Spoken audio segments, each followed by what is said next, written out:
Reddit. What is your most disturbing, scary, or creepy real story? Story 13. Okay, this is 100% true. I'm 23 now, and this happened about 10 years ago, so I was probably 13 or 14. Anyway, I used to skateboard all the time with my friends, Tim and Brandon. One day, we got done skating and we decided to go to 7-Eleven to get some food and drinks before we went home. Remember, I was only 13 or 14, so we weren't driving. We had skated to the 7-Eleven and were planning on skating or walking back home. Anyway, we buy our drinks and we left the store. We walked to the parking lot's exit and prepared to cross the highway. It's not a busy highway since it's a small town. While we waited for the traffic light to turn red so that we could cross, I looked behind me at the 7-Eleven gas pumps. I noticed a 40 to 50-year-old man pumping gas into his white truck. He stared at me, and before I knew it, he dropped the gas pump and jumped into his truck. He slammed on the gas and sped straight at my friends and I.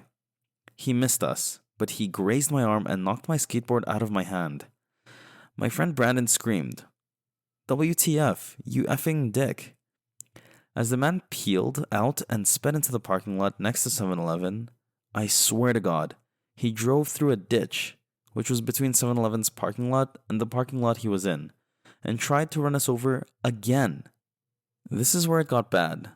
The three of us started running at full speed, across the highway and toward the local library, which is like 2 to 3 blocks from 7-Eleven. When we were about half a block away, I looked back and saw the maniac speeding towards us, full of rage. Brandon and Tim ran up to the library doors, and I ran towards the woods. It was Sunday, so I knew the library was closed, and there was a trail in the woods which led to my backyard. Meanwhile, this maniac peeled into the parking lot and hopped out of his truck. I looked behind me before escaping into the woods and saw him grab either a shotgun or a crowbar. I was pretty far away at this point, but I was freaking out, so my vision wasn't great. I ran all the way home. When I got to my street, my neighbor, Tim's dad, told me to get in his car because we had to go to the video store, which is where Tim's mom worked. When I got there, I found Tim and Brandon. They ran into the video store after realizing that the library was closed, and 3 cops were there as well. A minute later, my mom came in, crying her eyes out because Brandon and Tim told her they didn't know if I lived or not. Everyone had thought that I was captured. Tim told me that he saw the guy running after me, into the woods, which is scary because I thought the maniac was chasing them, not me. Anyway, he was never caught, and I spent the next 5 years worrying about every white truck I saw. Story 14. This is not supernatural creepy, but is one of the most disturbing and surreal experiences of my life. One early morning, a few short years ago, I'm walking to my bus stop and eating a banana. It's dark and misty, around 5 a.m., and I'm internally debating something trivial, like if I want my daily Starbucks before or after the commute. As I approach the dimly lit corner on my street, a tall man in a black mask steps out of the dark alleyway to my left. Sleepy and disoriented, I barely acknowledge him when he shouts, "Put down your effing purse," and points his gun to my head. Things start to click. The man says, "Put down your bags," and I tell him, Okay, I'm putting them down over here." He orders me to walk over to him, toward the alley, and get down on the effing ground. And I agree. "I'm coming, okay." My heart is beating a million miles a minute, and my hands still smell sticky with banana. I know I need to get away. I don't know why, but my mouth won't stop working. "Look, see? I'm on the ground. My stuff is over there. Please just take my stuff." But he doesn't like it. "Shut the F up, okay?" He gets on top of me and puts the gun to my head. At this point, I should mention the fact that I'm on my way to coach a high school practice and I'm dressed like a dude. Huge baggy pants, hat, jacket. If not for my telltale voice, I'd look like a prepubescent 90s rap star. Anyway, as the guy gets on top of me, gun to my head, he looks at me and pauses. I can't tell you why I know this, but I swear that at this moment, it clicks for him that I'm a woman. He gets off of me, stands up, and points to the dark alleyway. "Come with me." My stomach hurts. I remember that there have been a recent rash of SA in my neighborhood, during the daytime, no less. When the man points down the dirty alleyway, my internal voice speaks the F up. Says voice number 1, There is no way in hell you're going to go down without a fight. But he has a gun, you dip crap, replies voice number 2. Effing follow me. The real voice, his voice, hollers. So I do what I do best. I talk.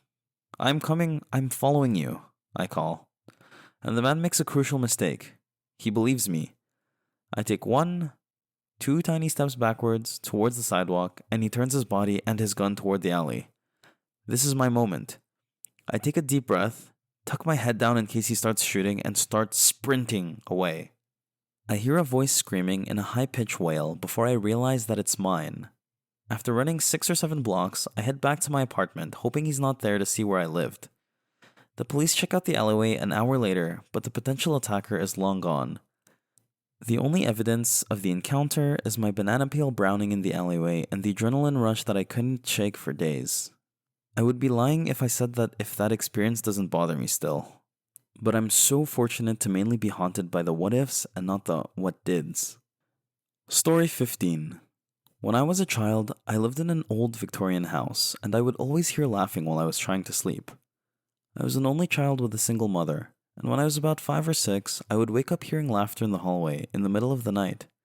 After mentioning this to my mom, she swore it was probably just the TV being left on late.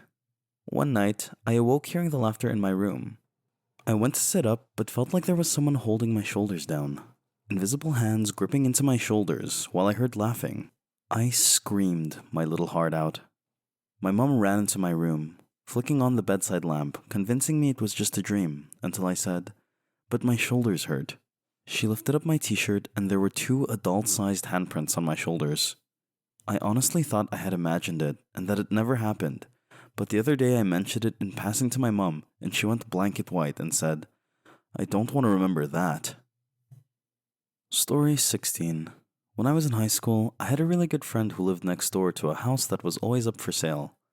People would move out in the middle of the night without a word, and it hadn't had the same owner for more than 6 months straight for a couple of years.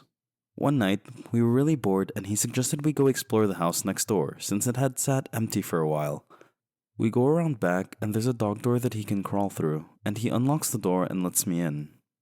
The house itself is really unremarkable. It looked like it was built in maybe the 1950s and was a craftsman-style house in an older, nicer part of town. My friend's house was similarly built. The kitchen had a really nice built-in breakfast table set against a picture window. The house's electricity was off, but you could see the streetlight through the window. My friend and I sit down, on the floor, across from this table, and are just hanging out, talking. Why? Who knows? But all of a sudden, my friend screams, and in that instant, my vision goes black. But it wasn't that I just couldn't see. My body was engulfed in this sickly coldness from head to toe. I start screaming, and I feel my friend's hand grabbing mine and pulling me in some direction forcefully. My vision slowly comes back, and I start to warm up when I realize that we're outside under the streetlight. It was December and should have been much warmer inside of that house. Finally, I look at my friend and he looks scared. I'm really confused and kind of panicked myself and finally asked him what happened. He says that I was talking. A black thing. This figure that was all black and only had the vague shape of a girl crawled out from under the table and sat on top of me. Apparently, I started groping around with my eyes wide open, like I couldn't see. And he was so freaked out, he pulled me out of the house. We're still friends, and we bring it up every now and then, but the story itself never changes, and it still sends chills down my spine. To this day, I've never felt such blackness or coldness in my life. It was palpable, almost sticky. For a couple days afterward, I couldn't shake this unsettling feeling, and I could never walk past that house again. Ugh, I'm scared to get out of bed now. Story 17. Every time I stay at my grandma's house, I hear someone walking upstairs. It starts at one side of the room, casually walks to the other, and stops. This will happen maybe twice a night. I didn't start hearing it until I was about 14, when my grandparents made me start sleeping in a different room on the first floor because they started sleeping in separate bedrooms, blah blah blah. Regardless, both of their rooms are also on the first floor. For a little backstory, I've always been afraid of the upstairs at their house. I don't know why, but it's always freaked me out, and I refuse to ever go up there alone. I'm 23 now and still won't go up alone. There's one room specifically, though. It's a long, narrow bedroom. When you open the door, there are closets on your left and right, a bed placed roughly in the middle of the room, and a window on the far side opposite of the door. I was told growing up by my grandparents that the sons of the previous owner claimed to see a gorilla come out of the closet at night, dance around the room, and go back into the closet. I thought nothing of the story until I had to start sleeping in the other room, the room located directly below the scary room upstairs. So, we all go to bed. All lights in the house are off and I'm still awake, lying in the bed. Then I hear it. Thump, thump, thump. Starting at one end of the room upstairs, it got closer to me, passed right above me, and continued to the end of the room where it stopped. I'm wide awake, terrified out of my mind. It was no question to me that I heard footsteps. I knew that slow, casual pace. I was freaked out and I went to my grandpa's room. I told him what I heard. He told me that the house is old and it creaks, but he turned the dining room light on for me so I felt a little safer. So I tried going back to sleep. Then it started again. This time from where it ended the first time, by the window upstairs. It walks over to me again and stops when it reaches the door. I thought it was over until 5 seconds later when I heard it coming down the stairs.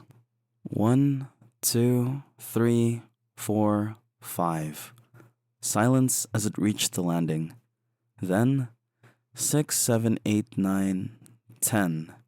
And silence again as it reached the first floor. I was frozen in shock.